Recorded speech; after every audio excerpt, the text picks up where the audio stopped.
శ్రీమన్నారాయణ అన్నదాన మహత్వం. ఆ పట్టణం పేరు సత్యపురి. చుట్టుపక్కల ఉన్న ఊళ్ళకు లేని ఒక విశిష్టత ఆ పట్టణానికి ఉంది. అది పూర్వులు అక్కడ కట్టించిన బ్రహ్మాండమైన శివాలయము. పూర్తి బాధ్యత వహించి ఆ శివాలయాన్ని నిర్వహిస్తున్న వ్యక్తి విశ్వనాథుడు. ఆయనను సత్ప్రవర్తనకు, భక్తికి మారుపేరుగా చెప్పుకోవచ్చు. ఆయన సతీమణి సద్గుణాల్లో ఆయనకు ఏమాత్రం తీసిపోదు. విశ్వనాథుడు జన్మించినప్పుడు ఆయన జాతకం గణించిన జ్యోతిష్కుడు ఇలా తెలియజేశాడు: ఈ పిల్లవాడికి ఇదే ఆఖరి జన్మ. ఇతడు ఒక బిడ్డకు తండ్రి అవగానే సన్యాసం స్వీకరిస్తాడు. ఆ జీవితం ద్వారా ఇతడు బ్రహ్మజ్ఞానం పొందగలుగుతాడు. ఇతడు సన్యాసం స్వీకరింపగోరినప్పుడు బంధువులెవరూ ఇతన్ని నిరోధించకండి. అలా నిరోధించడం నిష్ప్రయోజనం. అతడి పోకడలో అతన్ని పోనివ్వండి. విశ్వనాథుడు ఆకలి బాధ నివారించే వైద్యుడిగా విరాజిల్లాడు. తన వద్దకు వచ్చే పేద సాధలకు ఆయన నిరంతరం అన్నదానం చేస్తూ వచ్చాడు. ఈ సత్కార్యం నిర్విఘ్నంగా సాగిపోవడానికి కావలసినంత సంపదను భగవంతుడు ఆయనకు అనుగ్రహించాడు. కొంతకాలానికి ఆ దంపతులకు ఒక కుమారుడు జన్మించాడు. ఆ కుమారునికి గుణశీలుడని నామకరణం చేశారు. ఇలా ఉండగా ఒకరోజు రాత్రి విశ్వనాథుడు ఒక కల కన్నాడు. ఆ కల మూలంగా వారణాసిలో కొలువుదీరిన పరమశివుడు తనను పిలిచి సన్యాస దీక్ష ఇస్తున్నట్లు ఆయన గ్రహించాడు. ఇదే కలలో పరమేశ్వరుడు తనతో, రా, నువ్వు నాకు చెందినవాడివి, నువ్వు నా సొంతము, నా వద్దకు వేగంగా రా అన్నట్లు విన్నాడు. విశ్వనాథుడు కన్న కల ఆయన మనస్సులో ఏదో అనిర్వచనీయమైన ఆనందాన్ని, తృప్తిని కలిగించింది. అంతే, ఆయన కాశీక్షేత్రానికి సన్యాసి అయి వెళ్ళిపోయాడు. విశ్వనాథుడు వెళ్ళిపోయిన తర్వాత కూడా ఆయన భార్య తను శ్రమకోర్చి సైతం భర్త వదిలి వెళ్ళిన అన్నదాన కార్యాన్ని ఎలాంటి కొరత రాకుండా నిర్విఘ్నంగా కొనసాగిస్తూ వచ్చింది. పసివాడైన గుణశీలుడు ఎదిగి బాలుడయ్యాడు. ఒకరోజు అతడు తల్లితో, అమ్మా, నువ్వు నిత్యము ఇలా అన్నదానం చేస్తున్నావే, ఇందుకు కారణమేమిటి? ఇలా అన్నదానం నిరంతరం చేస్తూ ఉంటే ఏదో ఒక నాటికి మనకున్న సంపద కరిగిపోయి మనము దారిద్ర్యం అనుభవించవలసి రావచ్చు అని అన్నాడు. అందుకు తల్లి, నాయన, నాకు కారణం ఏమీ తెలియదు. నీ తండ్రి ఈ విధంగానే అన్నదానాన్ని అమిత శ్రద్ధతో అనేక సంవత్సరాలు చేస్తూ వచ్చారు. ఆయనకు ఇష్టమైనది కనుక నేను దాన్ని కొనసాగిస్తూ వస్తున్నాను అంతే అని చెప్పింది. తల్లి చెప్పిన జవాబు విని గుణశీలుడు యోచనలో పడ్డాడు. ఏ ఒక్క కార్యానికైనా ఫలం ఉండి తీరుతుందని పెద్దల ఉవాచ. ఆ ప్రకారం చూస్తే అన్నదాన కార్యానికి ఏదో ఫలం ఉండాలి కదా. ఆ ఫలం ఏమిటో తెలుసుకోవడానికి నేను అరణ్యానికి పోయి కఠోర తపస్సు ఆచరిస్తాను అని గుణశీలుడు తల్లితో కృతనిశ్చుడై చెప్పాడు. అతడి యోచనకు తల్లి తన పరిపూర్ణ సమ్మతాన్ని తెలిపింది. అతడికి అవసరమైన ఆహారం మొదలైన వాటిని ఒక మూటగా కట్టి ఇచ్చింది. ఒక శుభముహూర్తాన తల్లికి ముమ్మార్లు ప్రదక్షిణ నమస్కారాలు చేసి గుణశీలుడు అరణ్యం వైపుగా బయలుదేరాడు. దారిలో ఆకలితో అలమటిస్తున్న ఒక వృద్ధుణ్ణి గుణశీలుడు చూశాడు. అన్నదానానికి పేరుగాంచిన కుటుంబంలో జన్మించిన వాడు కదా అతడు. తల్లి కట్టించిన ఆహారాన్ని ఆ వృద్ధుడికి ఇచ్చి అతడు తన ప్రయాణాన్ని కొనసాగించాడు. పొద్దుగూకింది. మెల్లగా చుట్టూ చీకట్లు కమ్ముకోసాగాయి. ఇకపై పయనం కొనసాగించడం అతడికి వీలు కాలేదు. ఇప్పుడు ఏం చేయాలి అనుకుంటూ అతడు అడవిలో సంకోచిస్తూ నిలబడ్డాడు. అప్పుడు ఒక వేటగాడు యాదృచ్ఛికంగా అటు వచ్చాడు. అతడు కుర్రవాణి చూసి, అబ్బాయి, ఈ అకాల సమయంలో క్రూరముగాలు సంచరించే చోట నిలబడి ఉన్నావేమిటి? ఏ నిమిషంలోనైనా మృగాల వలన నీకు ప్రమాదం సంభవించవచ్చు కదా అని అడిగాడు. అందుకు గుణశీలుడు, అయ్యా, నా తల్లి సమ్మతంతో అన్నదాన మహిమ గురించి తెలుసుకునే నిమిత్తం తపస్సు చేయడానికి వచ్చాను. ఇంకా చాలా దూరం వెళ్ళాలి అని వేటగానితో చెప్పాడు. అది విని వేటగాడు, నీ సంకల్పం మంచిదే, కానీ క్రూరముగాల వలన ప్రమాదం వాటిల్లకుండా ఈ రాత్రి నువ్వు నాతో గడిపి ఉదయం నీ ప్రయాణాన్ని కొనసాగించు అని చెప్పి అతన్ని తన బసకు తోడుకొని వెళ్ళాడు. వేటగాడు మంచివాడు, సహృదయుడు. కానీ అతడి భార్య స్వభావం అందుకు పూర్తిగా వ్యతిరేకము. భర్త తనతో ఒక పిల్లవాన్ని వెంటబెట్టుకొని రావడం చూసి ఆమె మూతి ముడుచుకుంది. ముఖం చిట్లించి కోపంతో, ఏమిటి, మనకే ఆహారం తక్కువగా ఉన్నప్పుడు అతిథిని ఒకరిని తోడుకొని వచ్చావే, చోద్యంగా ఉందే అంటూ ఈసడించుకుంది. మరేం పర్వాలేదు, నువ్వు కష్టపడవద్దు, నా వంతు ఆహారాన్ని ఈ అబ్బాయితో పంచుకుంటానని చెప్పి వేటగాడు అట్లే చేశాడు. ముగ్గురు తిన్నారు. క్రూర మృగాల వలన వాటిల్లే ఆపదను తప్పించుకోవడానికి ఆ భార్యాభర్తలు చెట్టు మీద కట్టుకున్న మంచం మీద పడుకోవడం రివాజు. గుణశీలుణ్ణి చెట్టు మీద ఉన్న మంచం మీదకు ఎక్కించి వేటగాడు తనకు తన భార్యకు నడుమ పడుకోబెట్టాడు. ఈ పిల్లవాడు నా పక్కన పడుకోకూడదు. మంచెలో సగం చోటును నాకు వదిలి నీవు అతడు తక్కిన సగంలో సర్దుకోండి అంది రుసరుసలాడుతూ వేటగాడి భార్య. వేటగాడికి భార్య ధోరణి బొత్తిగా నచ్చలేదు. తన భార్యకు పిల్లవాడికి మధ్యన అతను పడుకున్నాడు. గుణశీలుడు కింద పడిపోకుండా అతన్ని హత్తుకొని తను నిద్రపోకుండా మేలుకొని ఉండిపోయాడు వేటగాడు. అర్ధరాత్రి భార్య పిల్లవాడు గాఢ నిద్రలో ఉన్నప్పుడు వేటగాడు తనకు భార్యకు నడుమ గుణశీలుడు నిద్రించే రీతిలో తను మంచే అంచున పడుకొని నిద్రకు ఉపగమించాడు. సత్వరం అతడికి బాగా నిద్ర పట్టేసింది. కొంతసేపటికి ఎందుకో మేలుక వచ్చిన భార్య పానకంలో పుడకలా వచ్చి చేరిన ఈ కుర్రవాణ్ణి కడతీర్చాలి అనుకుంది. రాత్రి చీకటి కారణంగా మంచె అంచున పడుకొని ఉన్నది తన భర్త అని, తన పక్కన ఉంది కుర్రవాడని ఆమె తెలుసుకోలేకపోయింది.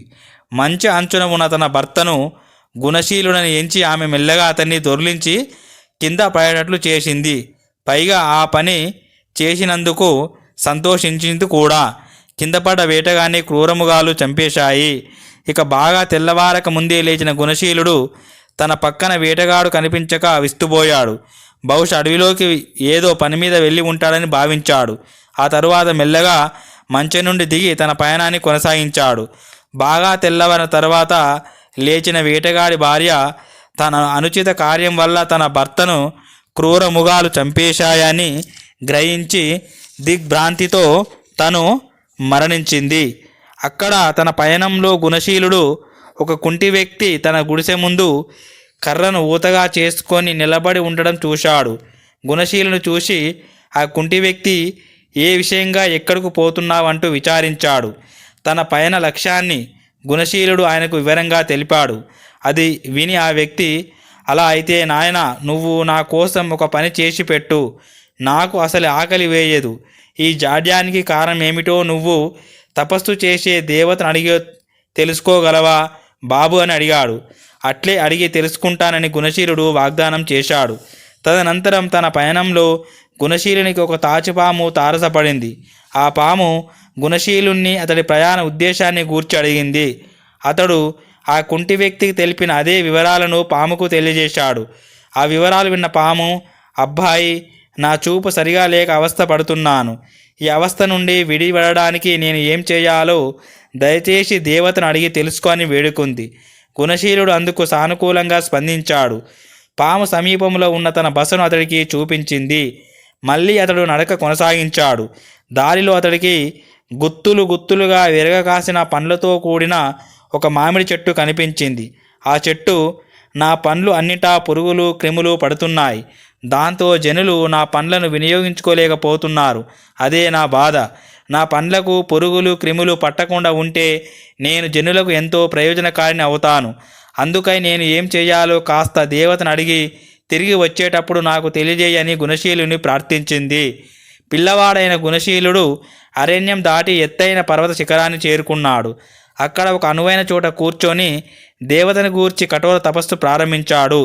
పిల్లవాడు తల్లిదండ్రుల నుండి మంచి సంస్కారాలు పుణికిపుచ్చుకొని ఉండడంతో తీవ్రమైన తపస్సులో లయించిపోగలిగాడు. పావన లక్ష్యంతో సాగుతున్న తపస్సు వృథా కాలేదు. అతడి తపస్సుకు సంతోషించిన దేవత అతడి ముందు ప్రత్యక్షమైంది. నాయనా, నీకు ఏం కావాలో నిస్సంశయంగా అడుగు, అన్నీ ప్రసాదిస్తాను అంది ప్రసన్న వదనంతో. అందుకు గుణశీలుడు, ఓ దేవత, నా కోసం ఏదీ కోరుకోవాలన్న ఉద్దేశం లేదు. అన్నదానం వలన కలిగే ఫలం ఏమిటో తెలుసుకోవాలని అభిలషిస్తున్నాను అన్నాడు వినమ్రంగా. ఆ మాట విని దేవత, నాయన, నీ ప్రశ్నకు జవాబును నువ్వే తెలుసుకునేటట్లు చేస్తాను.